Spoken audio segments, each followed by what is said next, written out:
Alright guys, well, I should be working on the Viper, but here I am working on the Zombie Apocalypse vehicle. Old, ugly, nasty carpet. So let's tear this stuff up and let's get it ready for the new carpet. Alright, let's do this tail panel first. Boom, boom.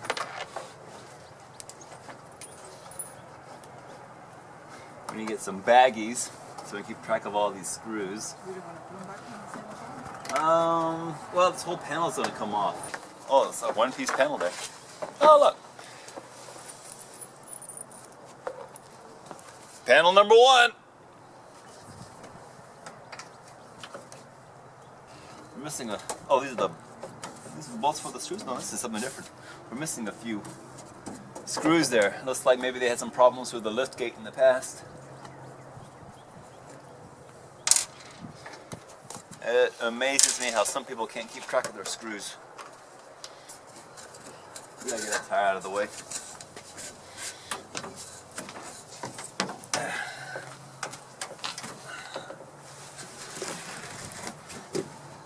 How big is a 33-inch tire in here?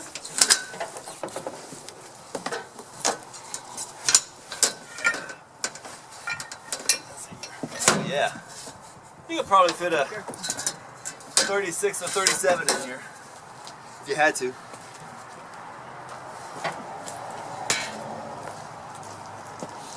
Yeah, plenty of room. This tire is a little small, it's only a 31 by 10.5. I like to have a matching spare. Lower door panels. Put that aside, save those. And we are going to replace this crud here, right? Yes. So this is all nasty stuff. It's falling apart anyway.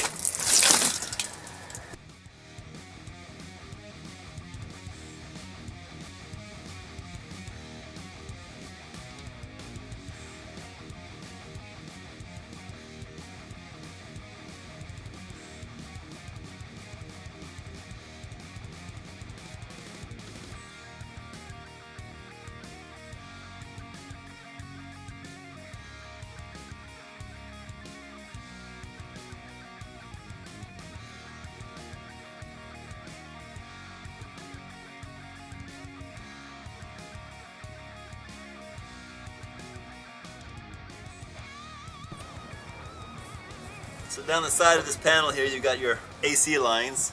You've got a drain tube plus your pressure and your suction lines way out here.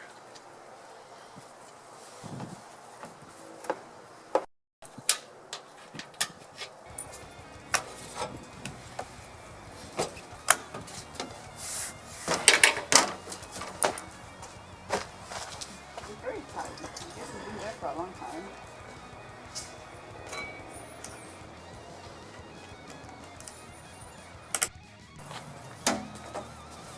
So they use some kind of a silicone or rubber adhesive or something like that. Maybe rubber cement. Kind of hold these things down.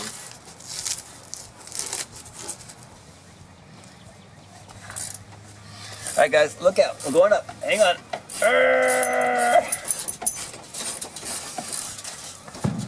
Time to take out the next set here. We got seat belts, the brackets, the plates.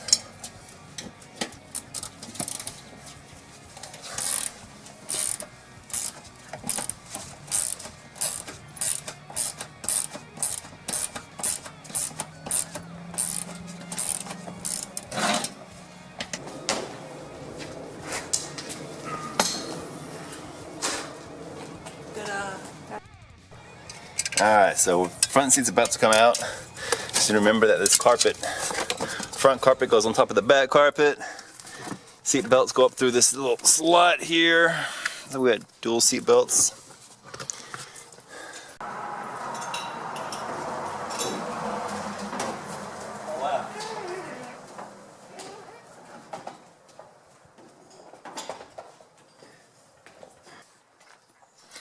Alright, so the seats are out.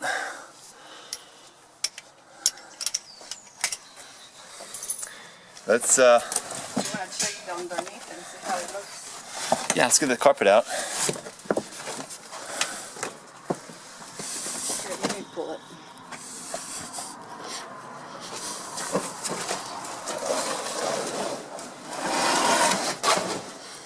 Alright.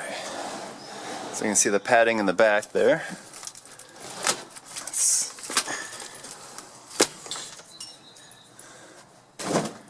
Don't know if we're going to replace that or put down some sound dampener. We haven't decided yet. This was like, I think like this. Oh, that was there?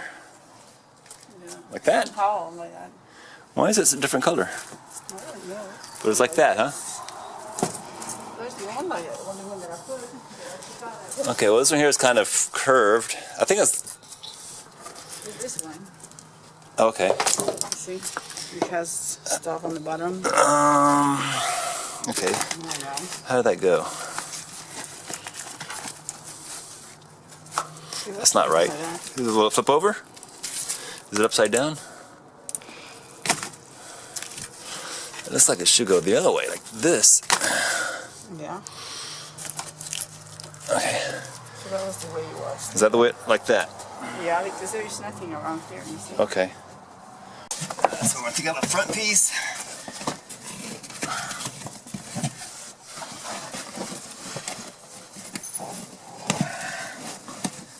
Sneak that around. Oh, one thing we may want to do is save this carpet so we can make the appropriate cuts in the new carpet. It'll make it easier to set it in place instead of guessing. Okay. Something to consider.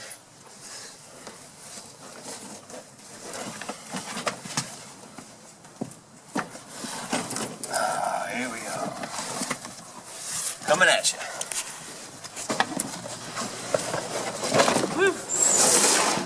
Alright. Here's all the interior padding. Again, 33 years old time capsule right here. Pretty much basic, straightforward there. I don't think there's a whole lot of guesswork. There it is. But good solid floors on this truck. I like those floors. Alright. Take it away.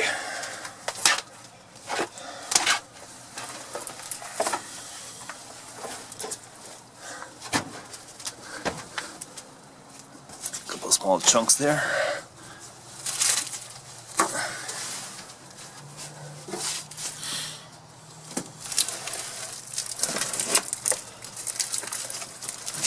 I wonder if we'll find the build sheet in here. The build sheet. It's like a instruction sheet. It's wet over here. It's wet? Yeah. Oh man. Something is leaking over there. Crap. Hope we don't have rust. Okay. Could be a heater core too. That's where the heater core is. Oh yeah, I can smell the mold. Yep, I smell it. Oh.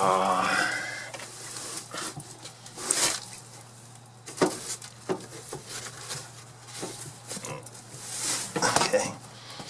It's very wet. Yep.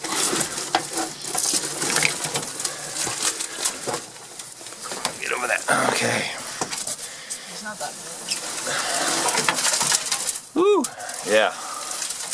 Okay, so we're going to be changing out the heater core. Looks like we got to it just in time. We got a little rust on the floor, but that's going to clean up nice. Just a little sandpaper and some new paint and we'll be good. Lucky, lucky, lucky. Alright, well here's some of my interior pieces pulled out and waiting for new dye, new color. We'll be keeping these blue seats for now, but the blue carpet's gonna go. The tailgate is gray, not blue. Gonna be painting the side panels as well as the AC panel. The side pieces in the cargo area are also gray.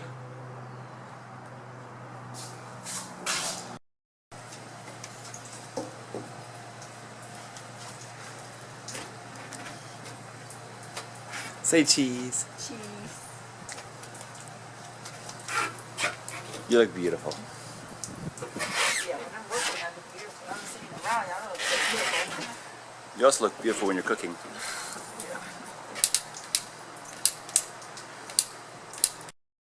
Okay, so you can see that we got the carpet out. Scrubbing this thing down. There's a little bit of surface rust here and there. Not too bad. The worst rust in the whole truck is right back down here on the driver's side, behind the back doors. So I'm gonna have to fix that in a future episode. Alright, here's some of our rust damage. This is the passenger door. And you can see I've got like a, I'm not sure if that is I guess that's a factory weep hole here. Got a little rust around there. Show that there. This certainly looks like a factory weep hole. But this is not factory. That is caused by Mother Nature. So I need to treat that rust. Maybe get some acetic acid or something and try to dissolve that rust away. Maybe some rust converter. We'll see. I'm not sure how much penetration that rust converter will do, but all the doors have a little bit of that. Alright, so this is what I'm going to use to help out with some of my rust situations. It's navel jelly. This stuff is used on boats to dissolve rust, and it's basically phosphoric acid, so it should leave a nice phosphate coating once you wash it off. I got the floors protected now. And I'll work this navel jelly up in there.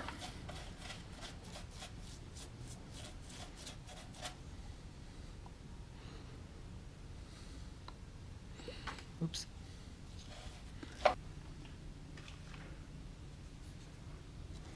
This stuff is not good for the paint, but all this is going to be hidden under the weather stripping.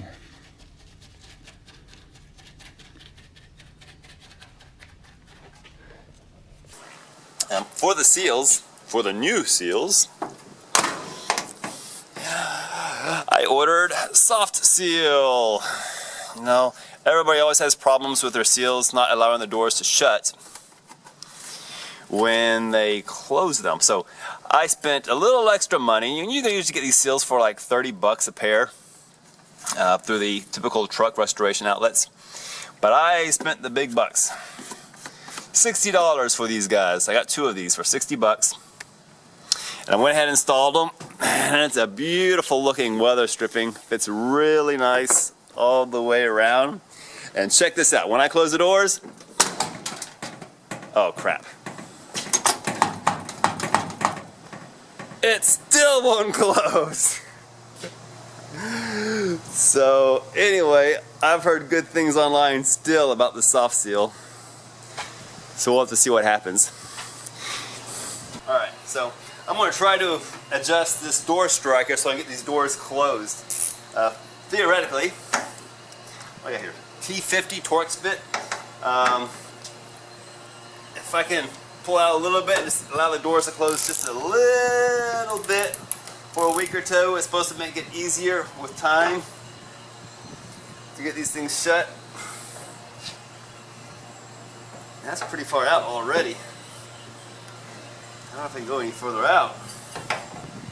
It's adjusted pretty far. Crap. That may be it. Because there's no adjustment on the door itself. It's all right here in the striker.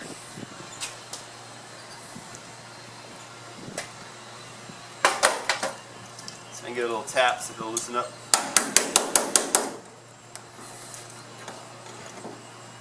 Oh, okay, there it moved a little bit. Okay. So I'm pulling it way out. We'll tighten it down. We'll see if we can't get this door to latch. Yeah, pull it up. It's almost like 1/4 of an inch there. That might be too much. But let's see how it does. Alright, here we go. Nice and easy. Yeah, it's a little high, but this door has some seeping door hinges, so oh well, let's try it. Well, it locked.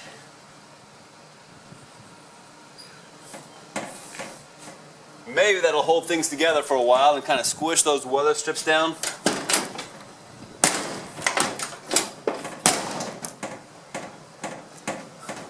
It did lock.